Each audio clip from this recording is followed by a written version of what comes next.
I'm James Zanowich from Tulane Medicine here at the Bullpen during JPM Week 2025 with David Craig of Sarcomatrix. Welcome to the Bullpen. Thank you very much. I'm glad to be here. And is it your first time doing a KOL interview with us? I've done one before, right. And I think that my media training since then probably will help Good. significantly. Well, I'm looking forward to test that with you. That'll be fine. All right. Simple, easy questions. First up, let's get to know you a little bit. Tell us about your background and how you got where you are today. Well, back in the day, my father's a pharmacist. Okay. So I followed his lead. And I grew up with biotech. And the first opportunity, even in pharmacy school in the late 80s, I knew I wanted to be in biotech. And the first opportunity was to work with Amgen. Not a bad place to work. Not a bad place to work. I was their 101st employee there, Oh, one of their very first sales reps. So I learned how hard it is to build a biotech, but how ultimately satisfying it is, and learned from some of the best. So not only did I learn from George Rathman, who started Amgen, I worked with John Martin at Gilead Sciences when they were small, and I've also did the same thing most recently with Portola and Bill Liss. So I'm a serial startup guy, and that's how I have my 37 years of background in biotech. But most recently, Portola Pharmaceuticals was bought by AstraZeneca. They offered me a job in Maryland. I happen to live at Lake Tahoe. Not the same. Not the same. And I took their exit package. Now, I thought, why don't I check out the local university? So I went to University of Nevada, Reno, where there's really good science, but not many biotech professionals, in fact, none. So when I showed up, the licensing agent was very thankful. She made me an entrepreneur in residence that same day, gave me carte blanche 3 years ago, and I think there's at least 5 companies at UNR that should be spun out, but our lead company, Sarcomatrix, has the most basic research completed and the drugs that are farthest along closest to the clinic. Very cool. So I think this is going to be the lead into our next question, which is perfect. What do you think about when you get up? What's your focus right now? I'm guessing it's Sarcomatrix. It is. Spoiler alert. No, for a couple reasons it is Sarcomatrix. First of all, I love the idea of taking my experience. I'd like to think I learned something through the years, but leveraging that experience, working with the research teams to build and grow companies. It's just an absolute passion of mine. And then I actually have a family member, well I did, I have family members with muscular dystrophy. And when I started 3 years ago, my niece Chloe was still alive. And unfortunately she passed this last February 20th and from respiratory failure. But what this really has shown me is I found my why. There's a reason why I'm here. The stars have lined up, and I've got a great opportunity to build a company that'll make a difference with people.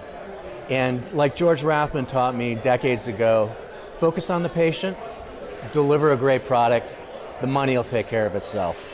So that's where we're at.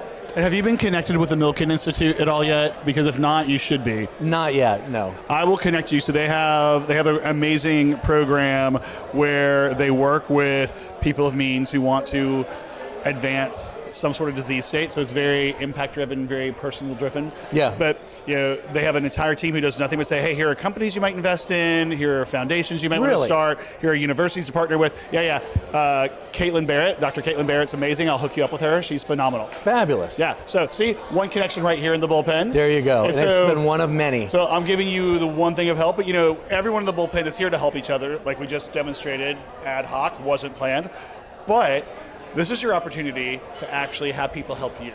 What is your ask of the Bullpen community? What can they do to help you as you move ahead in 2025? Well, I think the most important thing, like a lot of us, is can we get some type of funding to dig out of a lot? It looks to me like a lot of us are stuck in the valley of death. Mm-hmm. We need some funding to get the drugs into the clinic, to get to an inflection point so that today's funding environment is more open to Series A, et cetera. So that's the most important thing. But I think what I really like about the Bullpen is when we get together and have discussions about our different challenges, just getting deep experience and effectively free consulting, and being able to share that sweat equity and that knowledge is very satisfying, and it's a great group. And then in today's kind of remote world, I think finally, it's a great support system. It's just really good to get together with smart people from all across the United States and share our experiences, and sometimes you need a little pick-me-up. Especially with these startups. Yep. And so speaking of the pick-me-up, sometimes cash can be a pick-me-up. So what kind of raise, what kind of round are you doing right now? Great question. We have 8 million non-dilutive NIH that's paying for our research. We have a 5 million seed round open where we raised 400,000, and that will pay for IND filing, regulatory support, and then spinning up our quality and CMC systems. And then I'm also entertaining a Series A, anywhere from 25 to 65 million. 65 million will take us to the market in 2029 with our first lead compound, but 25 million will take us along the way to a nice inflection point to raise some additional funds. And do you know what minimum level you would want people to come in at if they want to be part of these rounds? I'm pretty flexible when it comes to that. So have a conversation, yeah? Yeah, you know, recent check sizes have been about 100,000. Got it. But yeah, we've got... But you weren't turned down 95. No. I won't turn down one. Yeah, exactly. Well, every little bit helps, and I think that's what's so important. And it does. It comes back to why we all come to the bullpen and why we spend our time here during JPM when everyone else is over in Union Square. Yeah. We're here at the Marina Yacht Club. Also, this is why. I mean, last year it rained, but we had beautiful weather this year. Amazing people, great connections happening and helping each other. Absolutely. And I really appreciate you taking the time to come sit and share your story with us. Thank you very much. I appreciate the time. It's a unique opportunity and doesn't happen very often. I'm very appreciative. And maybe we'll get you down to New Orleans in October for Bio on the Bayou. I should. It's a very inexpensive conference, and it's in New Orleans right before Halloween. Excellent. And Katrina will be there, and so you'll get the best smile in biotech. She puts me to work. I embarrass her on camera. Thank you once again so much. Thanks so much.